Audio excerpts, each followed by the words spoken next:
पृथ्वीवरचा स्वर्ग पाहण्यासाठी महाराष्ट्रातनं काही पर्यटक हे काश्मीरला गेले होते। त्यातल्या 6 जणांना दहशतवाद्यांच्या भ्याड हल्ल्यामध्ये जीव गमवावा लागला। हसऱ्या चेहऱ्यानं ज्यांनी आपल्या कुटुंबियांचा निरोप घेतला होता त्यांचे निष्प्राण देह घरी परतले। कोणाच्याच वाट्याला येऊ नये असं हे दुःख आहे। त्या पर्यटकांची करुण कहाणी सांगणारा हा रिपोर्ट बघूया। भेलपुरी खाने से मेरा पति साइड में था, एक इंसान आया, उसने उसको गोली मार दी। यहाँ पे उसने बोला कि ये शायद मुस्लिम नहीं है, उसने उसको गोली मार दी। काही स्वप्न अर्धवट राहिली, काही डोळे कायमचे मिटले, निष्पापांच्या रक्तानं माती लाल झाली आणि प्रश्न उरला, हे का आणि कशासाठी? काश्मीरच्या पहलगाम मधल्या भ्याड दहशतवादी हल्ल्याचा घाव महाराष्ट्रावरही बसला। यात 6 मराठी माणसांना आपला जीव गमवावा लागला। कुणी पती गमावला, कुणी बाप, कुणी भाऊ, तर कुणी मुलगा। या दहशतवादी हल्ल्यात जीव गमावलेल्या महाराष्ट्रातल्या बांधवांच्या कहाण्या डोळ्यात पाणी आणि डोक्यात संताप देऊन जात आहेत। समोर नाव विचारलं आणि मजब विचारलं आणि सरळ शूट करण्यात आलं। सुनबाईला घाबरलं, रात्रीपासून नुसतं रडतात। माझी जाऊ तर बोलूच शकत नाहीये। पुण्यातल्या गणबोटे आणि जगदाळे कुटुंबावर काश्मीरातल्या या हल्ल्यानं दुःखाचा डोंगर कोसळला। 56 वर्षांच्या कौस्तुभ गणबोटेंचा दहशतवादी हल्ल्यात मृत्यू झालाय। पुण्याच्या कोंढवा भागातले ते रहिवासी होते। रास्ता पेठेत त्यांचं फरसाणचं दुकान आहे। पत्नीसोबत काश्मीर फिरण्यासाठी गेले असता दहशतवाद्यांच्या 2 गोळ्यांनी होत्याचं नव्हतं केलं। आता कौस्तुभ गणबोटे यांच्या पश्चात पत्नी, मुलगा, सून आणि 2 महिन्यांचा नातू असा परिवार आहे। खूप वाईट झाले। 2 महिन्याचं 3 महिन्याचं बाळ आहे, एवढंसं, आणि त्या सुनबाईला घाबरलं, लय देशातून म्हणायला लागल्या, मी काही बोलू शकत नाही। तर रात्रीपासून नुसतं रडतात त्यांच्या सुनबाई।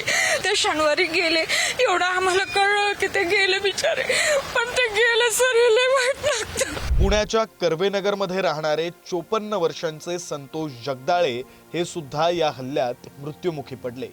पेशानं LIC एजंट असलेले जगदाळे पत्नी आणि मुलीसोबत फिरायला गेले होते। दहशतवाद्यांनी 3 गोळ्या घालून त्यांचा जीव घेतला। जगदाळे यांच्या मागं आता पत्नी आणि मुलगी असा परिवार आहे। माझी जाऊ तर बोलूच शकत नाहीये, तिच्यावर एवढं अचानक तिच्या समोर सगळं झाल्यामुळे।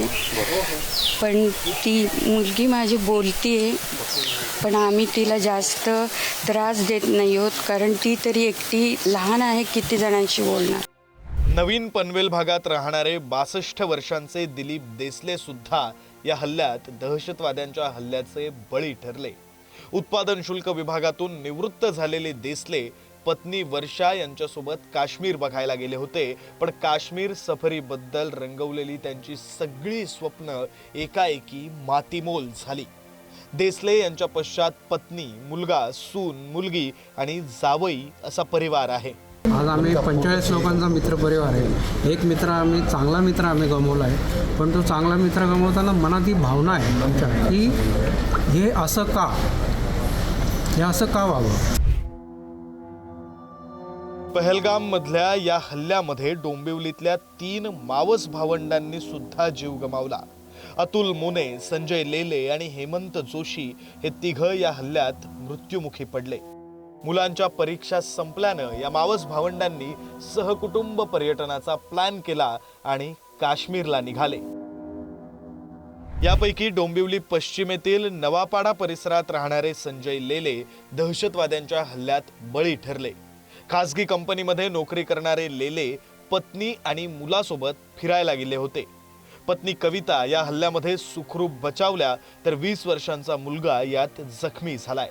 त्याच्या बोटाला गोळी लागली आहे। तर काय वाटतं, माणूस वर्षभराचा स्ट्रेस काढण्यासाठी 4 दिवस कुठेतरी रिलीफ मिळण्यासाठी जातो की पुढची परत एनर्जी मिळण्यासाठी, आणि तिथे जाऊन असं होणार असेल। आणि काश्मीर हा असं एकच हे नाही आहे ना, तुम्ही ह्या गोष्टी कुठे घडतील तुम्ही नाही हे करू शकत, प्रेडिक्ट करू शकत ना। डोंबिवलीच्या ठाकूरवाडीत राहणारे 43 वर्षीय अतुल मोने यांनी सुद्धा या हल्ल्यात जीव गमावला। मध्य रेल्वेच्या परेल लोको कारखाना इथले ते कर्मचारी होते, तर पत्नी, मुलगी आणि नातेवाईकांसह ते पर्यटनासाठी गेले होते. आता त्यांच्या पश्चात पत्नी अनुष्का आणि मुलगी रुचा असा त्यांचा परिवार आहे. संध्याकाळी कॉन्टॅक्ट झाला की ते सेफ आहेत, पण संध्याकाळी 7-7:30च्या दरम्यान माझ्या जिजाजींचं नाव डिस्प्ले होत होतं. त्याच्यामुळे आम्ही खूप टेन्शनमध्ये आलो आणि आम्ही कंट्रोल रूमला फोन करायचा प्रयत्न केला आणि तो कॉन्टॅक्ट झाला आमचा आणि आम्हाला कळलं की मृत्यू झालेली व्यक्ती माझे जिजाजीच आहेत. तर या मावस भावंडांपैकी तिसरे बंधू डोंबिवलीतील 45 वर्षीय हेमंत जोशी यांनी सुद्धा जीव गमावला. डोंबिवलीच्या भागशाळा मैदानाजवळ ते वास्तव्यास होते, तर खाजगी नोकरीत असलेले हेमंत जोशी हे मुलाची 10वीची परीक्षा संपली म्हणून मुलगा आणि पत्नीसह काश्मीर फिरायला गेले होते. पण नियतीच्या मनात काहीतरी वेगळंच होतं. आता त्यांच्या पश्चात पत्नी मोनिका आणि 16 वर्षांचा मुलगा ध्रुव असा परिवार आहे. घरी येऊन आम्ही काश्मीर हेल्पलाईनला फोन केला तर मग कळालं की ही इज डेड. मग तेव्हापासून आम्हाला म्हणजे पायाखालची जमीनच सरकली. आणि कोण लागतात ते? आमचे शेजारी, पण खूप कोऑपरेटिव्ह नेचर होतं आणि आमच्या बिल्डिंगचा सेक्रेटरी होता. 5 वाजता ध्रुवाचा त्यांच्या मुलाचा मेसेज आला त्याच्या मामाला की आम्ही सेफ आहोत. मग आम्ही सर्व व्यवस्थिशीर, बाकीचे 2 नाव येत होते त्यांच्याबरोबरचे टी व्हीवरती. मग आम्हाला वाटतं हे सर्व ओके आहे. आणि रात्री त्यानंतर 10:15 10:30ला टी व्हीवरती न्यूज यायला लागली हेमंतची सुद्धा. तेव्हा आम्हाला एकदम धक्का बसला. मग मी हेल्पलाईनला फोन केला, काश्मीर हेल्पलाईनला, जम्मू काश्मीरला. तेव्हा त्यांनी सांगितलं की हेमंत जोशी इज डेड.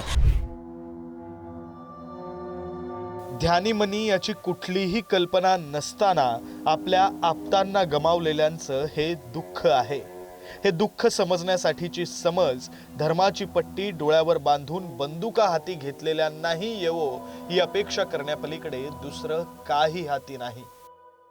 पर्यटकांनी गजबजलेल्या काश्मीरच्या पहलगाम मधलं हल्ल्यानंतरचं हे चित्र तुम्हा आम्हाला एकच गोष्ट सांगतंय. माणूस मारला जातो तेव्हा माणुसकी मारली जाते आणि शेवटी जिंकतो तो भयान सन्नाटा. ब्युरो रिपोर्ट, पुढारी न्यूज.